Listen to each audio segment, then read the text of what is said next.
É, Olá, seja bem-vindo ao canal Polêmica sobre Tudo, seu canal para quebrar qualquer tabu. Eu sou o Charles Alberto, estudante do sétimo período do curso de Física Licenciatura da UFRN, né? Bem, tudo bem, eu ainda não faço o sétimo período, né? Porque eu estou de férias, mas é o período a qual vou estudar. Bem, hoje, a semelhança de alguns outros vídeos que eu fiz, eu quero fazer uma resenha de um livro. E o livro vai ser este aqui.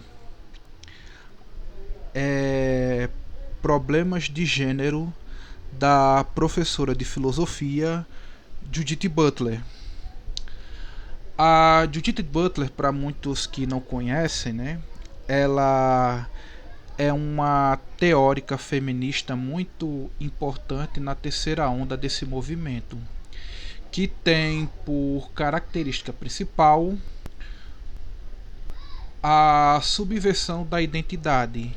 É tanto que não sei se vocês prestaram atenção quando eu mostrei lá, vou até mostrar de novo. Você veja que o nome do livro, né, é Problemas de Gênero e embaixo tem Feminismo e Subversão da Identidade. O que, por exemplo, essa filósofa procura demonstrar nesse livro. Aqui tem um pequeno resumo que eu fiz de todo o livro. E assim, né? Ele vai ser, vamos dizer assim, a minha colinha que eu vou usar aqui para falar algumas coisas. E também vou trazer algumas citações que eu tirei do livro, que você depois, caso quando estiver lendo o livro, você também pode verificar e tirar suas próprias conclusões. Aí, o livro ele tem 3 capítulos. O primeiro capítulo chama-se Sujeitos do Sexo, Gênero e Desejo, a qual aqui nesse primeiro capítulo, como já dá para entender pelo próprio nome, ela diferencia o ser humano enquanto um ser de sexo feminino e sexo masculino e enquanto alguém que tem uma determinada identidade que não está necessariamente relacionada com o seu sexo biológico. Então, segundo ela mesma define, é, o ser humano ele poderia, por exemplo, ser do sexo masculino, mas não ter esse gênero. Como é que no caso ela define gênero? Ela define gênero como a autopercepção do indivíduo, como o indivíduo se percebe, que não está necessariamente, segundo a Judith Butler, relacionado com o seu sexo biológico.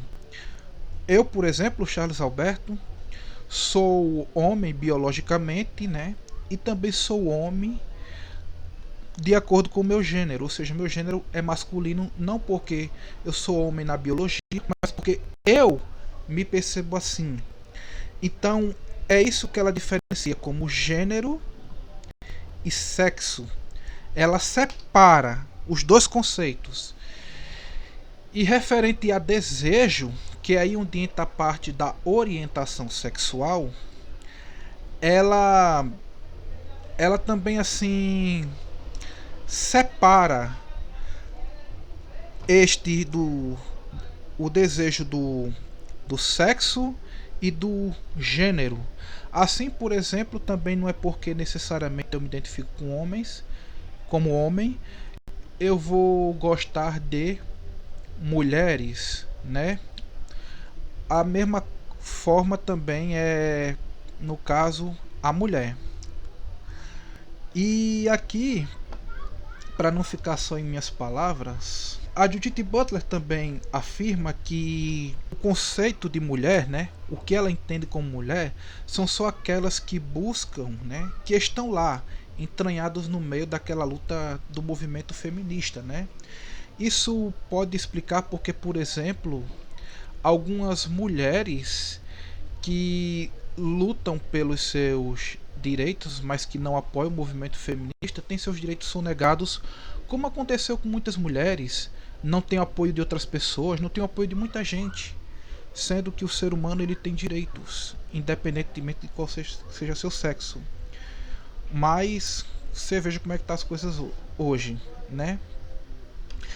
E aqui também, ninguém necessariamente é mulher por causa de seus estereótipos, ou é somente esse gênero com o qual o indivíduo se identifica e se autodeclara, porque, segundo ela, né, os papéis daquilo que é masculino e barra feminino mudam ou se invertem no decorrer da história. E aqui tem uma citação que corrobora esse meu pensamento. Se alguém é uma mulher, isso certamente não é tudo o que esse alguém é. O termo não logra ser exaustivo, não porque os traços pré-definidos de gênero da pessoa transcendam a parafernália específica de seu gênero, mas porque o gênero nem sempre se constitui de maneira coerente ou consistente nos diferentes contextos históricos e porque o gênero estabelece interseções com modalidades raciais, classistas, étnicas, sexuais e regionais de identidades discursivamente constituídas. Essa citação está neste livro, na página 21. E, gente, se também aqui a vocês algumas citações que eu trouxer parecer complicadas de entender, é porque realmente esse livro ele é um livro muito difícil de se entender e eu tive muita dificuldade inclusive de entendê-lo. Passei muito tempo para poder resumi-lo porque ele tem linguagens muito difíceis. E ele não trata-se de um livro que traz pesquisa científica, mas ele traz assim a opinião de diversos filósofos e pensadores sobre gênero, que no caso aqui ela traz a opinião de Michel Foucault, ela também traz a opinião de Simone de Beauvoir, de Monique Wittig e também até de outros pensadores, que inclusive até o Freud é citado aqui no livro dela, lá pela frente, né? Quando ela vai falar sobre o processo de formação dos desejos. E já adentrando no segundo capítulo, tem por título Proibição, Psicanálise e a Produção da Matriz Sexual. Nesse capítulo, a Judith Butler, por exemplo, ela costuma afirmar que muitos desejos são construídos mediante proibições, né? Ou permissões, e que no caso um desses desejos, ela acredita que a heterossexualidade é um desejo que é construído em decorrência da proibição. Ela acredita que um desejo inato do indivíduo é um desejo, por exemplo, bissexual, e que ele se manifesta quando, por exemplo, a criança demonstra amor pelo pai e demonstra amor pela mãe. Mas quando por algum motivo existe uma falta dele, a criança desenvolve um desejo por outro. No caso, ela, por exemplo, pode, na ausência de um desejo de uma figura paterna por quem a criança possa ter um desejo, ela vai à procura de alguma figura paterna. No caso, isso pode ser um menino, pode ser uma menina. E a mesma coisa se dá pela figura materna. E isso aqui é se falando do desejo homossexual e também aqui do heterossexual, que foi o que eu falei primeiramente, né? E é o que dá para entender. Ela acredita que o desejo bissexual, esse é o desejo genuíno, é aquele que não se constrói, vamos dizer assim, né? Ou podemos dizer que, digamos, ele acontece, mas não se consolida, a menos que haja algum evento, alguma coisa, né, que, por exemplo, porventura possa consolidar esse desejo. E ela, para isso, se vale de vários teóricos, que um desses é o Freud, como eu havia falado agora há pouco, que o Freud já falava várias coisas sobre o objeto do amor da criança, que quando ela fala aqui do desejo sexual, ela não fala só apenas no campo erótico, mas também no campo afetivo. E isso era uma coisa que o Freud é, falava de forma parcial, não da forma que ela compreendeu. Que a criança, né, quando nasce, o seu primeiro objeto de amor é a mãe. Isso é que eu aprendi num pequeno curso que eu fiz aí, pela plataforma Bookplay, né? E esse é um pensamento que a Judith Butler apoia aqui em seu livro, né? Evidenciando como se dá a formação do desejo. E isso contribui para a formação de quê? Como ela mesma fala, de uma matriz heterossexual. O que seria essa matriz heterossexual? Seria um grupo, um conjunto de identidades, desejos, costumes e outras coisas que envolve tudo aquilo que se caracteriza como indivíduo homossexual. Essas ou melhor, perdão, como indivíduo heterossexual. Essas identidades que eu falei agora há pouco, no caso, estariam fora dessa matriz. E é isso que ela aborda no segundo capítulo,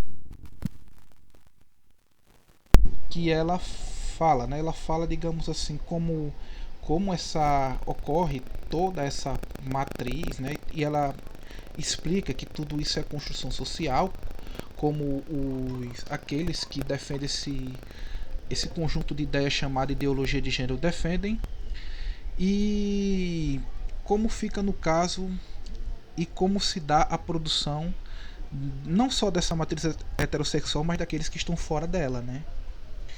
E aqui é onde também não lembro agora se ela começa ou não, mas aqui também ela fala como se dá esse processo de expressão sexual da matriz heterossexual, que inclusive ela chega a mencionar que isso também se reflete na linguagem. Aí vem aquela questão da proposta da linguagem neutra, né? Que isso só tem respaldo ideológico, não tem nada de linguístico nisso, mas eu não vou entrar nesse ponto aqui.